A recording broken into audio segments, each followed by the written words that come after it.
Welcome to TC Talks, a podcast brought to you by the Teaching Commons at York University. We will begin this podcast with an acknowledgement of the land on which we are situated. We recognize that many Indigenous nations have long-standing relationships with the territories upon which York University campuses are located that precede the establishment of York University. York University acknowledges its presence on the traditional territory of many Indigenous nations. The area known as Takaranto has been caretaken by the Anishinaabeg Nation, the Haudenosaunee Confederacy, the Huron-Wendat, and the Métis. It is now home to many Indigenous peoples. We acknowledge the current treaty holders, the Mississaugas of the Credit First Nation. This territory is subject of the Dish with One Spoon Wampum Belt Covenant, an agreement to peaceably share and care for the Great Lakes region. Hi, and thanks for joining us today. In the studio, I've got three colleagues who have come from across campus from different faculties and disciplines, and today we are going to be discussing work-life balance and the conundrums, issues, challenges, and the ways in which we go about our everyday lives as academics and people who have sometimes life outside of academics. So why don't we go through and introduce ourselves and begin the conversation. Hi, I'm Monique Herbert from the Department of Psychology. Hi, thank you, Mandy. I've been told I have a face for podcasts, so this is perfect. My name is Andrew Skeltman from the Department of Math and Stats. Hi, I'm Julie Condor, also from the Department of Psychology. All right, so why don't we just begin by offering some pearls of wisdom. What are some things that you think of off the top of your head that you have to actively do in your lives to try to balance your work and or home life or whatever exists outside of your time here at the university? Okay, so I'll start. This is Monique speaking. I think one of the things that I've learned, at least in the last few years, is saying no to some committees, sometimes being very strict in terms of meeting with students, and just sometimes casually chatting for too long with colleagues or staff for other reasons, because that can take up some of your time. So maybe trying to really carve out specific times to really focus on the work is very helpful, and trying not to feel guilty when you don't use that time for work. I don't know about some other colleagues. Yeah, we were talking about this before we started. I like, again, everything's going to work individually for different people, right? I mean, nothing is a close fit for every single person. It's finding something that works individually for you. But I just recently moved from Toronto from Guelph, so my commute has dramatically decreased, which is wonderful. And I have 1 hour on the subway ride each day to and from work, and for me that's a boundary. That 1 hour is a boundary between work and home.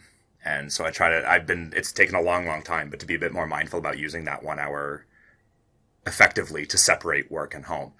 So is that a time when you turn off? You actively use that time to... Yeah, so I can even feel myself and you have to force yourself to do it. It's you have to be mindful about it. But it's on the way in or on the way home, it's basically taking every single thing that you've done that day, all your to-do lists, everything, and just kind of trying to discard them one by one. Right? You can acknowledge them. That's fine. I mean, they're always going to be there, but just taking that 1 hour to let them go, and then the ride in the morning is picking them back up again. I really like that. That's a good strategy. Because I have a little to-do list on my phone, like basically everything that's in my head, right? It goes into a list on my phone one at a time. Yeah. And that's it. Now they're downloaded onto the phone. I don't feel stressed that I'm going to forget them or that they're gone. Like, they're not gone. They're just tomorrow. Tomorrow. Like that, yeah. Right? And then I can pick them back up again one at a time in the morning. I like that strategy. I might also try doing that. This is Julie speaking. On my own commute, which is a driving commute, but I think I can still be mindful of trying to actively do that while I'm traveling. I think it's really hard with this kind of job because it's not like another 9-to-5 job where you do your work for a set amount of time and then you're done and you go home and have dinner with your family or play games or do an outdoor activity or whatever. With this job, it doesn't have a finish line, and it's whatever you're doing, you could always be doing more of that, or you could always be doing it better. And so I think it's really easy. Monique, you mentioned feeling guilty. And I think it's really easy to have guilt when you're sitting there watching Netflix with your family and going, well, I actually should be working on that grant, or I should be, working to make my lecture better for next week or whatever. And so I think, that's something that I struggle with, is sort of being aware that it's not like other jobs. And so I need to try and manage that and to try as much as I can to treat it like a 9 to 5 job. And so for me, that's things like managing my email, like I have set hours that I'm going to respond to emails, and I'm not going to respond to stuff on the weekend. Just this last weekend, I had a student that like spammed me all weekend. And then on Monday morning, I'm like, I don't respond to emails on weekends. And I did have to control my reaction to that a little bit, but I think it's actually really good that we communicate that to students so that they understand that too. I mean, we're people. We're not a 1-800 number self-serve, We're there as people to respond to them in our work hours. And that's a really interesting point. I'm currently now reading The Slow Professor for Reading for Teaching group. And it's been kind of eye-opening because you assume, obviously, that you're in this little, mindset on your own, or this has happened to you only. And when you hear other colleagues talk about it and some of the ways in which they've also struggled with it, it's really interesting. And so, for example, one of the things that I've done to take some pressure off of myself is I teach multiple courses, and I decided, okay, well, I do want to improve some of these courses, but I'm only going to take one a semester or one a year and really, really focus on making that the best that it can be, as opposed to trying to fix it all at once. And I found that has really worked well for me this semester, something that I would not have necessarily done before. But when you feel that pressure and you're like, this is not being healthy for me, then you have to come up with some strategy to make sure that you're going to be okay and you can actually continue to do your job to the best of your ability. So I feel like there's some lessons learned, and as Julie mentioned, which is a really good point, is that this is a different kind of job. And many people don't understand from the outside what this job is. They actually assume, a student actually told me just this week, I thought professors really didn't have a lot to do. and she said, now I think very differently, because she was working with me with an individual research project. And I was like, here's the chunk of time I have for you today, or for this week, in fact.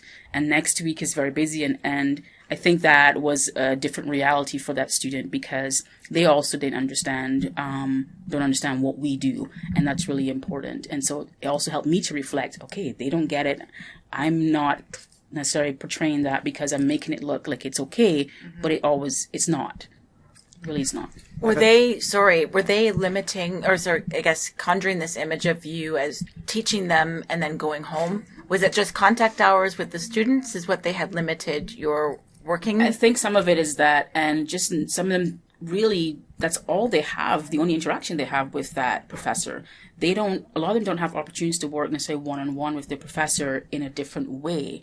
And so when you're talking about now trying to help them with research or some other project, and you're meeting them on a more regular basis, they begin to see a little bit more about your life. And some of them actually want to understand that, because they have then a false perception themselves of what this life could be, right, if that's what they're aspiring to do as well. And so that was really I was like, oh, I never thought about that perspective. And they're thinking, okay, well, this is all we have to do. Even though they say, I know you're busy, but really they're like, no, you're not. No, you're not. Yeah. It's like when you're in high school, seeing your high school teacher out at the mall. Oh my God, you're a real person. How dare you exist my education. I even had a student come to office hours the other day, and he walked in and he just like startled me. He's like, "Oh my God, you're a real person! Like you're up close." But being this presence just at the front, right, and not having that interaction is for sure. Yeah. Actually, I've had a cool experience recently. The students have been. I teach a very large first year class, and one of the activities they've been doing kind of is this transition from secondary to university education is reflecting on a bunch of different of their practices. And one of them was on their own time management. And that had a lot to do with, their stress and their work-life balance and their self-care. And they have just come up with really cool stuff. As part of the activity, I basically did some research, brainstormed a couple different time management strategies, and they could try them along with me. And so every week I tried something and they could try it as well. And we would speak back and forth on a discussion forum about how it goes. And it was so cool, some of the responses they have, because they share exactly the same thing. I think, Julie, you said that, right? Like they have the same, they have the same issues. They have the same problems. They have the same work-life balance. They have the same stresses. That's the reason why you're getting 50 emails on the weekend before the whatever, because they haven't managed their time properly. And hearing them talk about their experiences and then being able to share, what mine is, helps exactly with some of the things that you're talking about, right? That they understand that you're a person, and they're a lot more forgiving that, I'm not going to respond on the weekend. I have a family. I have a life. And they get that. They forgive that. Even if you don't. Even if you don't, that's fine too. You're entitled to your self-care and your own personal time. And they understand that because they need it too. Yep. And so it was really cool having this conversation with them about that. I learned a lot from them. I'm wondering how you arrived at some of these strategies that you're talking about. So learning how to sort of manage students' perceptions of what you do, and or deciding, no, not on the weekend or not on Saturday or not between the hours of 8 p.m. and 8 a.m., whatever the strategies are. How did you arrive at them? Or how did they develop? I think for me, it was out of pure necessity. Just trying not to feel run down and constantly feeling like I'm carrying the weight of work with me. So you're, having a Thanksgiving dinner or just casual drinks with friends, but somehow there's this nagging voice going, you got this to do, this to do, this to do, and this to do. And you're not really enjoying that downtime or being on vacation. And in quotes, of course. And again, there's just this nagging, and where then do you sort of draw the line with that? And so it really is not sustainable. You realize it's not sustainable for your own well-being. And talking physically, mentally, emotionally. At some point, I think there's a breaking point that happens. I not mean that you break down, but there's a breaking point that happens. And you're like, this can't continue in this way anymore because I'm not giving of my full self in any of these areas, and something is going to fall apart. And you obviously, sometimes you don't want that to be your family life. That's what you got, for sure. And you have to really then think, okay, what's the best I can do to sort of meet certain targets, and just be really focused, I think, on doing that. Yeah. For me, it happened just one small step at a time, right? It's tiny goals and tiny changes on what you do. I remember the first time. I remember a mentor, actually, for the very first time helping me out with this. I was in teacher's college. I was in my first practicum placement. I was working in a grade 8 classroom. And, I was going to take all this work home with me that I was going to do. And this supervisor, he said, no, you're going to sit there for an hour. You're going to get everything ready for tomorrow. And then you're going to leave your bag here. And he forced me to just leave everything here. And it was overwhelming, and it felt stressful when I was at home, but it was the greatest thing that's ever happened. And since then, it's just small things, right? Small changes, things that are actually attainable, right? If you set your goal, like, I'm just going to be better at time management, well, that's so vague. You're going to fail every single time. And it's not a one size fit all project. So, I'm just going to carve out a Saturday afternoon for myself and see what happens. Saturday from 2 to 6 is now my time. And start there, and start small, right? Start with something that's measurable and attainable and realistic, and see what the benefit is of that, and change from there. And I mean, since these conversations that we've been having so much, a few times I just left my laptop at work. That's so good. Went home. And I'm like, I'm going to read a book. I'm just going to relax. When you say that, I'm still astonished. I'm not comfortable with that yet. How did that feel? It was great. I just watched some Netflix. It was amazing. And it was okay. Nothing fell apart, right? Yeah. Nothing fell apart. The world didn't end. Exactly. I love that so much. It was amazing, and I was like, I'm gonna do this more often. Or, I'm like, nope, not tonight. I need to sort of rejuvenate and be the best, because I can feel that that's what's happening, and then students can feel that, and then it sort of translates into sort of other people feeling that. So you found it increase your productivity. Oh, absolutely. Everywhere else too, right? Yeah, absolutely. All right, but Julie, you've gone quiet. Is it my turn? So what was the original question? How did this story No, develop? it was just more about your reaction is what I was commenting on to leaving the laptop at home. And yes. I have the ability to see your face. And I'm very uncomfortable with the concept of leaving my laptop anywhere but with me. So, you don't have to, with the original question was how did you develop some of these strategies? But maybe what's one what's one takeaway that if you could advocate for somebody else, whether they're new faculty or whether they're really struggling with trying to prioritize some things happening at home versus their work? I think out of the three of us, I probably struggle with this the most. That's just my sort of amateur judgment of it. I'm a working mom, so I carry working mom guilt with me every single place I go all the time. Other working moms will hear that. I know they do. Hi, you're doing great. You're doing a great job. I had my daughter when I was in graduate school, so I had a very young toddler throughout my postdoc, and she's bigger now. But even now, in the first few years of this job, there was a lot of work, and I found it very hard to take time for myself, let alone for my family. And so, I noticed things like on weekends, it was like, no, mommy's working, I can't do this with you or that with you. And then I started, she would start complaining, like, you're always working. To hear your little kids say something like that, you just sort of go, you know what, like, I don't need to be working this minute. These emails can wait, or like I can just wait to talk to this person when I see them next week. There's almost nothing that's so urgent that it can't wait until Thursday when you come to my class, And so I've actually been super open with students about this too, because emails were a big drag for me. I tend to agonize over them. I kind of internalize the students' problems a little bit, I think. I need to work on that too. But yeah, no, I think I've been really open with the students, and I've said, I'm pretty bad at email, and I don't like to make it a priority on the weekends. And I think that that's something I want them to know about. And same for the TAs, like with this one student on the weekend, this person was also emailing my TA constantly, and TA wasn't responding. I said, neither myself nor my TAs would respond to that on the weekend, because that is our time. And it's been better. And I think that students actually are more able to come up to me in class time or, in my office hours and say, here are the things I need to talk about. And I find that most of the things that they want to talk about are resolved so much better with a conversation than with a 12 email chain, and then you have to look back and see what happened. I don't know. So I found this to work quite well. And then, the upside of that as well is that I get time on the weekend. And as Monique was mentioning, it makes you a better person too. Like, I'm much happier when I've been playing in the fall leaves with my kid on a Saturday rather than like responding to emails while she goes out and does that with someone else. Right. So it's not a wrapped up kind of solution that everyone can apply, and it's very much still a work in progress for me. But that's what I try for. Other suggestions that we want to leave our listeners with?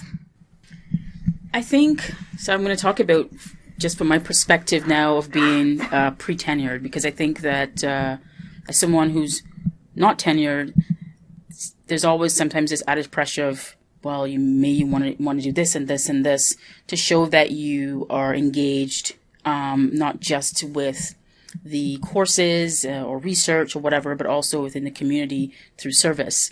And one of the things that I've learned since sort of going up for tenure next year is that from my candidacy review, it was, you're doing many things well, but we now want to know kind of what is this program, where does this lead into?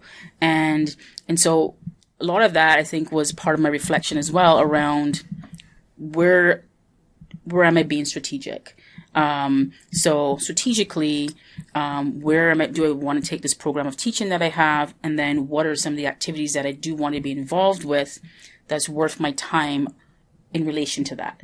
And I think that's where the focus and the boundaries are coming now, because I'm like, you know what? That's nice. It will look great, but I don't really need to do that right now. And just that power of and that rationale you have to say no is, I think, really important for me at this point, and something that I think can translate beyond tenure as well. In order to sort of move forward, just kind of what is this adding to, and then how is this translating to your classes and all the other things that you're going to do to sort of grow yourself as well, and that obviously then will translate to the classroom. I love that, because you're looking at the intentionality of why am I doing what I'm doing, and what benefit does it have both to me and to the university and it gives you the ammunition to say no, right? Because that's always the question, right? How do you say no? How do you possibly say no to something? It's not just a no; it's like a thoughtful response and an assessment, and then a decline, a polite decline. Yeah, for a reason that is professional reasons, right? It's based on my professional growth and my tenure application, and it's strategic and intentional about what you're doing. I think that's brilliant. I think that's such a good idea. All right, last thoughts before we wrap up for today's cast. You are not alone.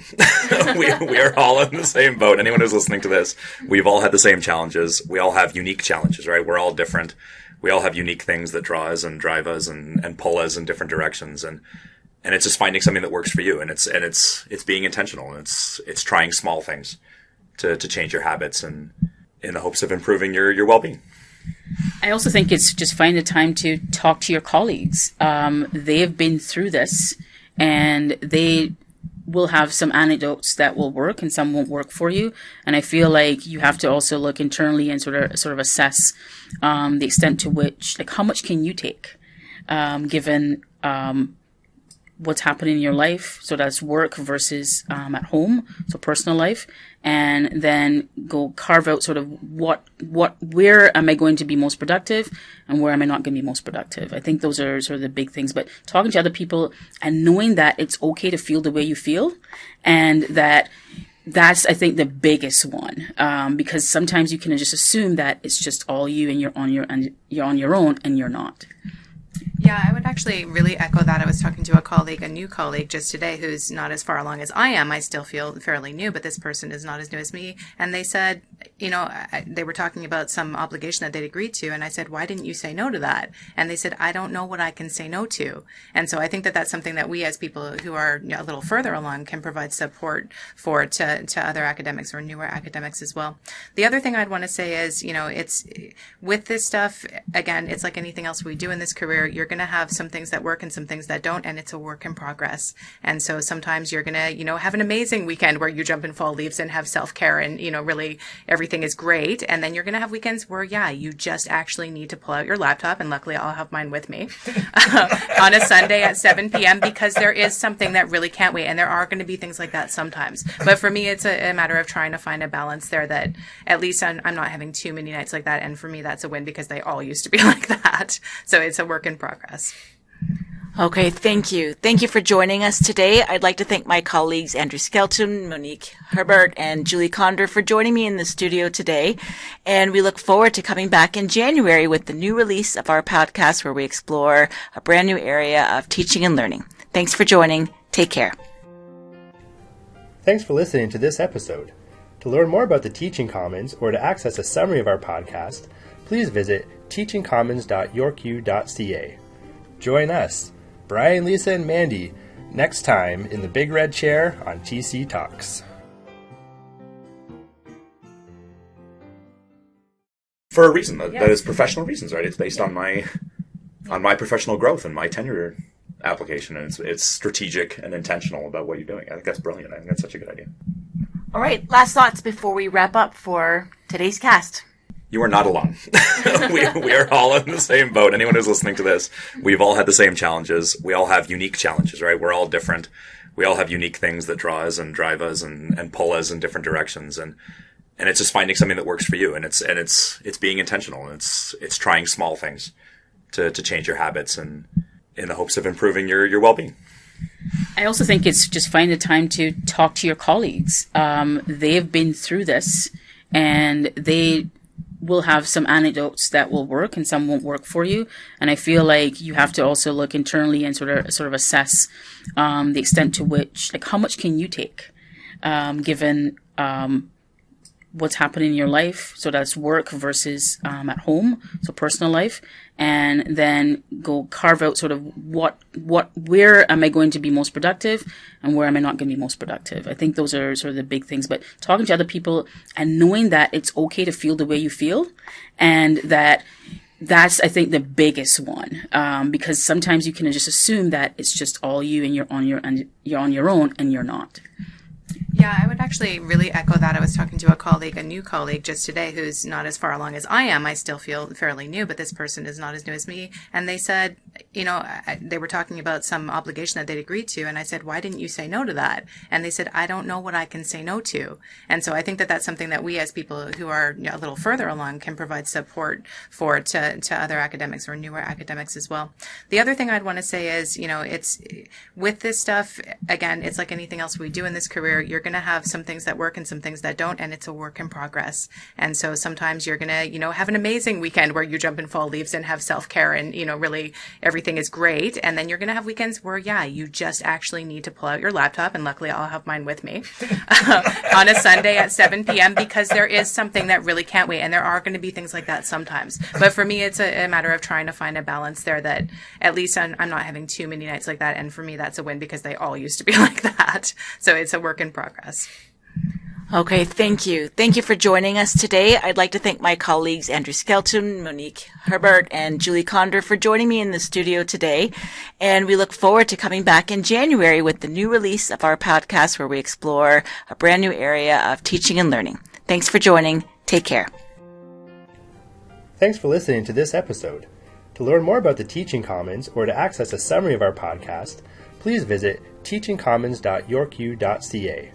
Join us, Brian, Lisa, and Mandy, next time in the Big Red Chair on TC Talks. And we look forward to coming back in January with the new release of our podcast where we explore a brand new area of teaching and learning. Thanks for joining. Take care. Thanks for listening to this episode. To learn more about the Teaching Commons or to access a summary of our podcast, please visit teachingcommons.yorku.ca. Join us, Brian, Lisa, and Mandy, next time in the Big Red Chair on TC Talks. On TC Talks.